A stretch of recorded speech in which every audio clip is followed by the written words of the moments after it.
வணக்கம். GK with JK channel மூலம் வரவேற்கிறேன். நிறைய கடன் எனக்கு இருக்குங்க. கொஞ்சம் கொஞ்சமா வாங்கின கடன் எனக்கு பெரிய பிரச்சனையா வந்து நிக்குது. 20,00,000 30,00,000 ஏன் 50,00,000 எனக்கு கடன் இருக்கு. ₹1,00,00,000 கிட்ட கூட எனக்கு கடன் இருக்கு. என்ன பண்ணுதுன்னே தெரியல. சின்னதா பிஸ்னஸ் ஸ்டார்ட் பண்ணேன். இப்போ பார்த்தீங்கன்னா சின்ன நஷ்டம் அப்படியே பெருசாகி இப்போ ரொம்ப பிரச்சனையில் இருக்கேன். வாங்குற வருமானம் கையிலேயே நிற்க மாட்டுது. ஏதாவது ஒரு செலவு வந்துக்கிட்டே இருக்கு. நான் என்னதான் முயற்சி எடுத்தாலும் பெரிய தடை வந்துட்டு இருக்கு. என் கூட யார் எனக்காக சப்போர்ட் பண்ண மாட்றாங்க, ஹெல்ப் பண்ண மாட்றாங்க. என்னதான் பண்ணுதுன்னு தெரியல. ஆனால் என் கூட இருக்க இதே நேரத்தில் என் கூடவே பிஸ்னஸ் ஸ்டார்ட் பண்ணவங்க நல்ல ரிச் பீப்புள் ஆகிட்டாங்க, நல்லா வளர்ந்துட்டாங்க. ஒரு காலத்தில் சாதாரணமாக இருந்தாங்க, இப்போ பார்த்தீங்கன்னா பெரிய லெவலில் வந்துட்டாங்க. என்னால் மட்டும் ஏன் முடியல? ஒருவேளை எனக்கு ஹெல்ப் பண்ணதுக்கு யாரும் இல்லாதனால எனக்கு இப்படி ஆயிடுச்சா? எனக்கு பெரிய எங்கள் அப்பா அம்மா சொத்து சேர்க்காதனால, பேக்ரவுண்ட் இல்லாதனால எனக்கு அப்படி ஆயிடுச்சா?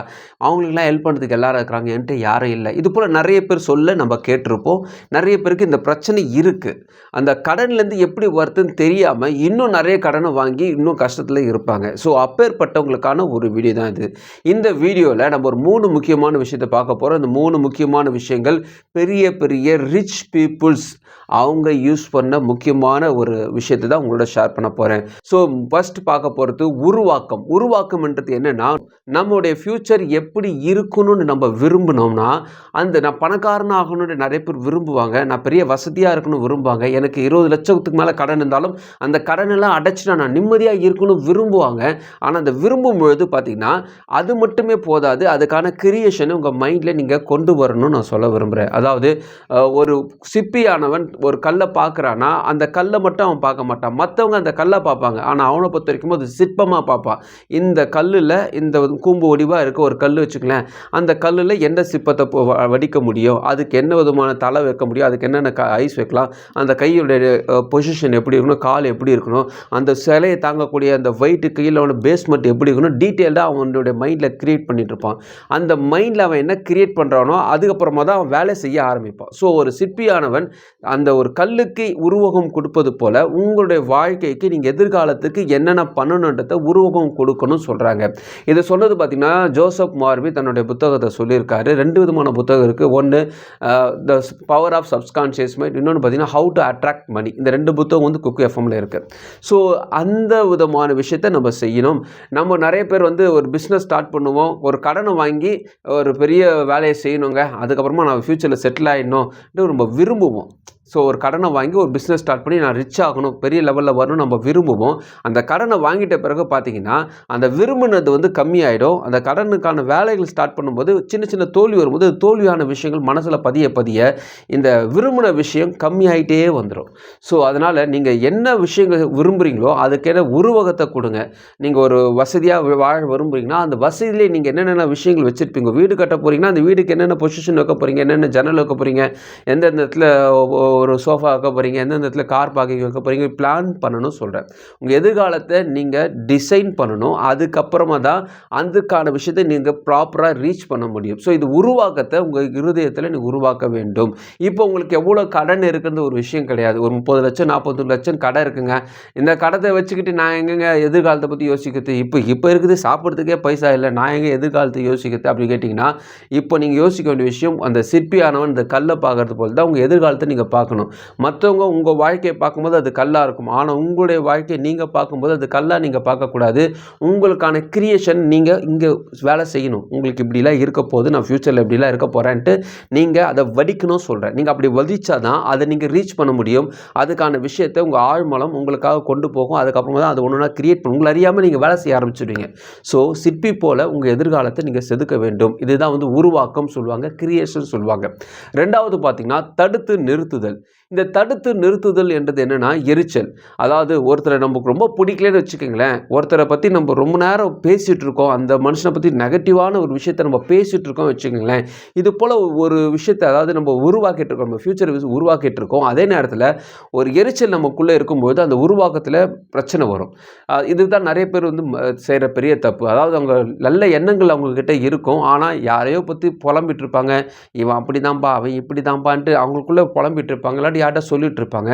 அதை பற்றி சொல்ல என்ன ஆகுனா அவன் கெட்டவனாகவே இருந்தாலும் அவன் பாட்டு நல்லா தான் இருப்பான். அவனை பற்றி நம்ம பேசும்போது நமக்குள்ள ஆழ் மனசில் ஒரு நெகட்டிவான ஒரு விஷயம் கிரியேட் பண்ணும்பொழுது நமக்காக நம்ம ஒரு வாழ்க்கைக்கு ரெடி பண்ணி வச்சிருந்தோம் இல்லையா, அதை வந்து அது கொலாப்ஸ் பண்ணணும்னு சொல்கிறாங்க. ஸோ அதனால் அதை நீங்கள் தடுத்து நிறுத்தணும். அதுக்கு நீங்கள் என்ன பண்ணணும்னா, ஒருத்தரை பற்றி அவர் நினைக்கும் போது எரிச்சல் வருதுன்னா அவரை நீங்கள் ப்ளஸ் பண்ணணும்.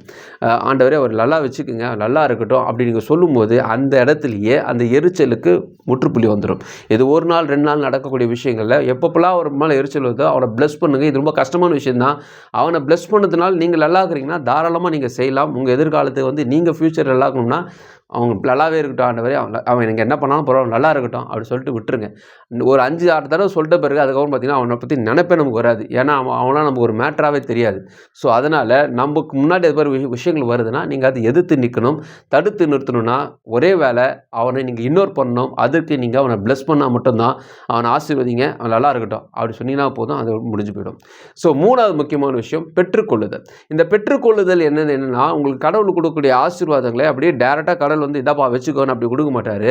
அது எப்படி கொடுப்பாருன்னா, யாராவது முன்னாடி வந்து நிறுத்துவார். ஒரு பணக்கார கார், ஒரு ரிச்சான ஒரு BMW வந்து நிற்குது, ஒரு ஆடி கார்டு உங்கள் கண் முன்னாடி நிற்குதுன்னா நல்லா யோசிச்சு பாருங்கள், இவன்லாம் இப்படி வாழறான் பாடுறான், நம்ம இவ்வளோ நேரம் கஷ்டப்படுறோம், இவனுக்குலாம் எங்கேருந்துடா பணம் வருது அப்படி நம்ம ஒரு கிரியேஷனுக்குள்ளே போகும் போதியா அவனை பற்றி திங்கிங்கில் அதை அப்படி நிறுத்திட்டு வாவ் சூப்பராக ஆகுது கார், நல்லா ஆகுது காரு, இந்த காரில் நான் போனேன்னா என் எதிரில் என்ன மாதிரி ஒருத்தன் வந்தானா அவனை எப்படி இருப்பான் அப்படி நீங்கள் யோசிச்சு பார்க்கணும்னு சொல்கிறாங்க. ஸோ இது என்ன ஆகுனா அந்த பிளெஸ்ஸிங்ஸை அவங்கள அறியாமல் அந்த இடத்துக்குள்ள நீங்கள் போக வச்சிடணும். ஸோ அந்த BMW காராக இருந்தாலும் சரி, ஆடி காராக இருந்தாலும் சரி, அது உங்களுடைய கார். எதில் பார்க்கக்கூடிய எந்த காராக இருந்தாலும் அது ஃப்யூச்சரில் அது உங்களுடையது. உங்களுடைய வீடை நீங்கள் பார்க்குறீங்க, ஒரு வசதியாக இருக்கிறாங்க, ஆஹா எப்படிலாம் வாழறான் பாரு அப்படி சொல்லக்கூடாது, அது நம்ம வீடு. ஸோ நம்முடைய ஃப்யூச்சரை நம்ம கடவுள் காட்டியிருக்கான்ட்டு அந்த நேரத்தில் நம்ம கடவுளை ப்ரைஸ் பண்ணணும்னு சொல்கிறாங்க. ஸோ நான் சொல்லக்கூடிய விஷயங்கள்லாம் ரொம்ப ஆழ் மனசில் உங்களுக்காக நீங்கள் தயார் பண்ணக்கூடிய விஷயங்கள் தான் சொல்லிகிட்ருக்கேன். நீங்கள் வெளிப்புறமாக இருந்து பார்த்தீங்கன்னா நான் சொல்கிறதுலாம் என்னப்பா இது ஏதோ சொல்லிகிட்டு இருக்கான் ஒன்றும் புரியலன்ற மாதிரி தான் இருக்கும். ஸோ இதெல்லாம் வந்து பார்த்திங்கன்னா நம்ம மனசில் நம்மளை அறியாமல் நடக்கக்கூடிய ஒரு விஷயந்தான். ஸோ இதெல்லாம் முடியுமா அப்படி கேட்டிங்கன்னா நம்மளால் வந்து ஒரு 5 கிலோமீட்டர் தொடர்ந்து நடக்க முடியுமா கேட்டிங்கன்னா முடியாது. ஆனால் கோவிலுக்காக நான் திருப்பதியோக்கும் நடந்து போக போகிறேன், வேளாங்கண்ணியோக்கும் நடந்து போகிறேன்னு முடிவு பண்ணிட்டீங்கன்னா நீங்கள் உங்களால் நடந்து போக முடியும்.